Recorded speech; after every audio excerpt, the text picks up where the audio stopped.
Hi, Jane. How are you today? Doing pretty good. How are you? I'm all right, thanks. So, should we begin with a check-in on where you're at right now, physically and mentally?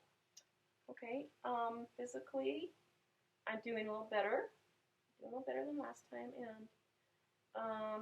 but I woke up with some back pain, and so I'm, a little bit of pain right now. Oh. Okay, so some physical pain. Do you think that you slept in a bad position, or perhaps there's something else? Yeah, I think it was just sleeping in a bad position. Oh, I'm sorry to hear that. How are you doing mentally right now? I'm doing pretty good. I did try to do that thing that you talked about leaving the house and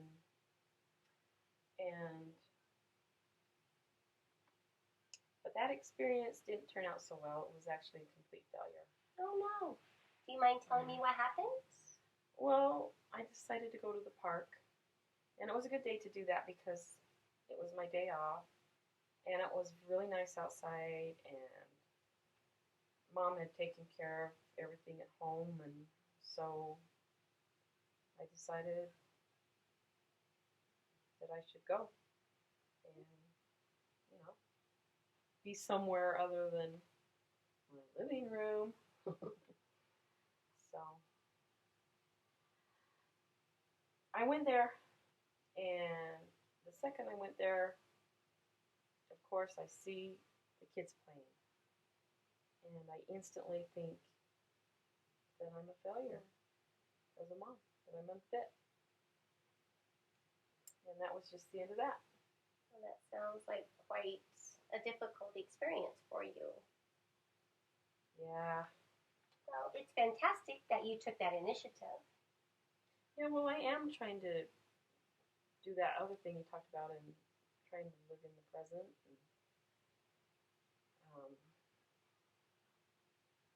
And,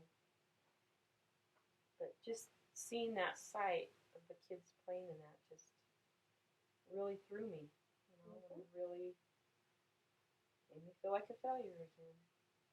Well, you're right. It's a very tough thing to do, but I'm really proud of you for putting yourself out there. Well, thanks.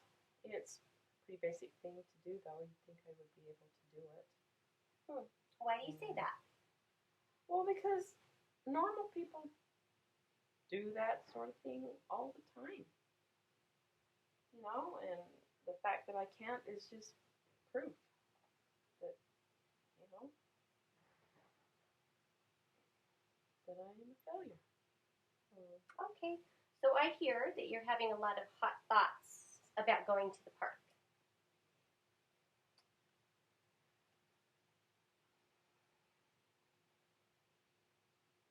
Yeah, and those thoughts are hard to deal with, and they're hard to catch. They are. They're really hard. Negative thoughts are really good at ingraining themselves in our minds without a lot of effort. That's their specialty.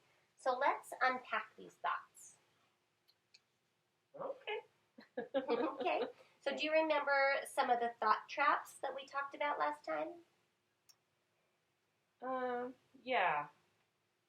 Assuming things, generalizing, and thinking in the terms of black and white. Very good. So can you identify any of those thoughts that you were having?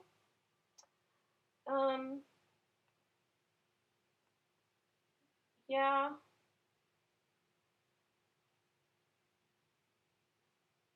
I was having thoughts of course, being a failure because I can't do the littlest thing like go to a park and see the kids playing and their parents there and just things like that. And I guess that really is a good example of a generalization. Good. That's very true. So when you think, so you're thinking in a generalization term that you're a failure, what sort of feelings kind of arise? What kind of feelings do you have? I feel ashamed. Okay. of shame. And how were you feeling before you had that thought? Well, actually, I was feeling pretty good because I was really looking forward to going to the park. And Well, so Jane, what happened here is that you had what we call an automatic thought or a hot thought. Those thoughts arise in response to situations because of underlying beliefs, and they elicit certain feelings. So in this case, you went to the park and you saw other moms and their kids, and you had an automatic thought based on your beliefs around Luke. And these thoughts elicit feelings. yeah, how am I supposed to stop that? Well, the idea around catching thoughts isn't really about stopping thoughts. This process that we identified is really natural. Of course you're going to have these thoughts and feelings. My goodness, you just had your child taken away from you. But instead, we try to learn to identify these thoughts and then balance them with other thoughts. So let me ask you something now. When you were watching the kids play and you started to think about how you were a failure, why did you mostly feel shame? I think it's because I ultimately feel judged. You know, the state took my baby away, so how else could I feel other than that? Right. Well, that is definitely one way to look at it. But you see, now we have identified a core belief that you have been judged as an unfit mother, right? Yeah. Okay, so if we go back to the scenario at the park, we can see that it wasn't the situation that elicited the feelings, but the core belief which is doing so. The core belief is giving rise to the feelings in response to the situation. Well, yeah, how do I stop that? It's hard not to feel that way. Absolutely, and I agree. It really is tough to not feel that way, and it's totally okay that you do. We're not trying to eliminate feelings. Wow. I don't get it. I know, and it's okay. This stuff is pretty confusing at first, but let's go back to that moment when you noticed that you were feeling shame. So at that exact moment, what evidence do you see around you that is telling you that you're being judged? Again, we're at that exact moment.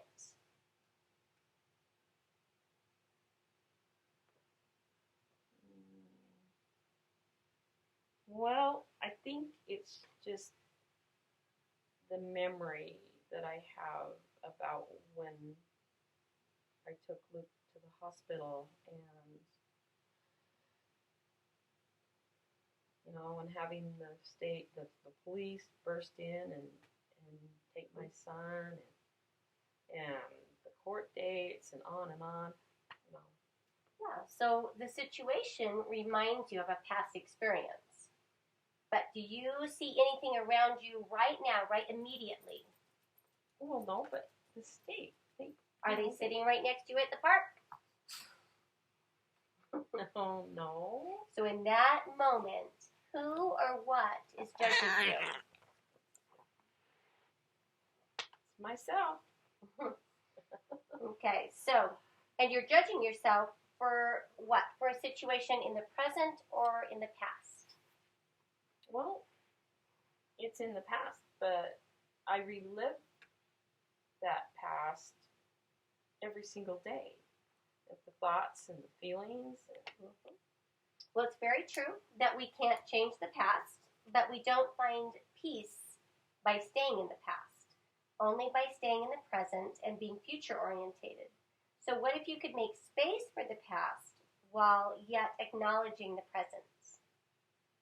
Oh, wow. That's kind of confusing to me. That's okay. It's really hard to wrap your mind around this at first, but stay with me. So what I hear you saying is that the situation which caused you to feel judged was not occurring right there in front of you, which means at that moment, you actually weren't being judged. Now imagine you're sitting there and you realize that you're not actually being judged at that exact moment. How does that make you feel? A little better. So CJ, this is what we call thought catching. It's when you identify a negative thought and you challenge it with the evidence of your surroundings. Every time you have a negative thought about yourself or a feeling, that is your mind with its flashlight on. It's kind of like, I don't know, like a kid in the dark. It focuses on what it finds distressing with the exclusion of everything else. I think I see. But if you take the flashlight away by focusing on your present situation, you will see that you're not actually reliving the past situation, but experiencing a whole new one. Does that make sense? Kind of. Okay, let's try another example. What else happened when you started to feel shame or sadness or any other emotion recently? Well, when I was in the grocery store and went by the baby food aisle and immediately remembered the diagnosis that Luke was failing to thrive, and that just started to make me feel like a horrible person.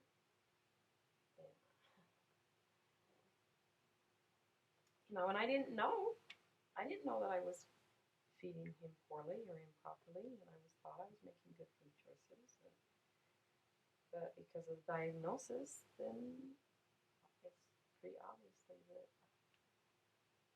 I wasn't doing it right.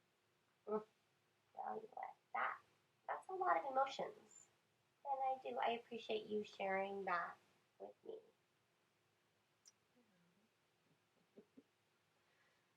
Yeah. Would you like to work with me to unpack it? Because it is a lot. There's a lot going on in there, isn't there? Yeah, sure. Okay. Well, I think this is a good example. So the situation, that you were at the grocery store and you passed by the baby food aisle, what was your immediate thought?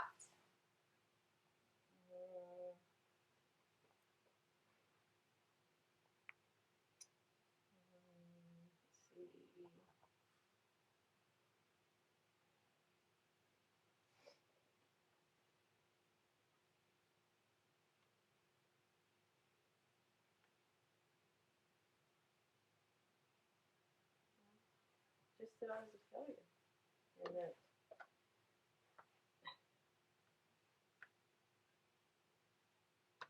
And how about as a mother? So a failure as a mother?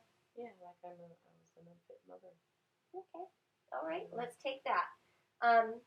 So how would you rate the believability of that statement? I am a horrible person because you bought the wrong baby food. Well,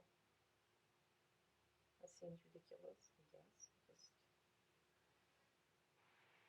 But it's actually pretty believable because Why? Because of the diagnosis. I mean, what else can I say? I don't know. Okay. I don't know. All right. So that's an assumption. Do you have any evidence of that? Not really. No. So when you were having all of this, were you in the process of buying baby food at that exact moment? No. It happened in the past. I was just shopping for groceries. So. Okay. So then again, how would you rate the believability of this statement? I am a horrible person because I am now standing in the baby food aisle.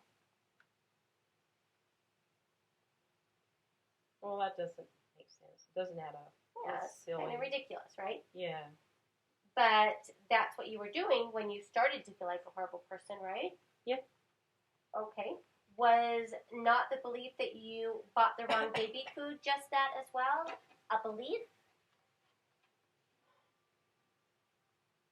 I really don't know what to say. Okay. Well, that's thought catching. So, and that's okay. That's when we compare a thought against the evidence in our physical environment and in the present, disregarding the past, and how well do those thoughts hold up? Well, clearly, not very well. Okay. Well, I noticed from what you've been telling me that you have a lot of automatic thoughts and hot spots, and it takes practice to work on these. It's not easy to do, but I think you're beginning to grasp the concept. I'm also really proud of you for exposing yourself to these, all of these eliciting they're eliciting thoughts and they're eliciting feelings. A lot of people would just prefer to avoid it. But I see that these actions are an attempt to get yourself back on your feet. And whether you realize it or not, Jane, that's fantastic. That's progress. Thanks. Yeah. It looks so much easier to do in hindsight, but in the present moment, it just all happens so fast. The feelings and the thoughts come up just so fast, and I'm overwhelmed. And well, that happens. Emotions can be very powerful.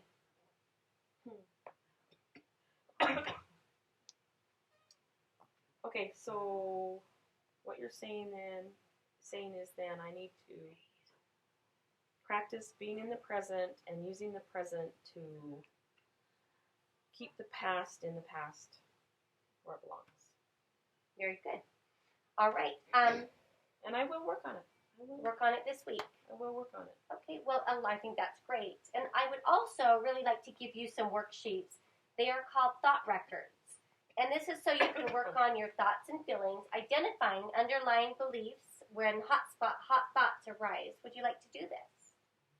Yeah, sounds great. I think they'll be really helpful. So basically, they're flow charts. And that will help you map your thoughts and your feelings and your beliefs. And then it'll kind of let you start to challenge them. Next week, if you're willing to share them, bring that and we can talk about them and strategize new ways to help. We want you to be present-orientated and future-orientated, not, believing those false beliefs in the past. Sounds great. Thank you so much.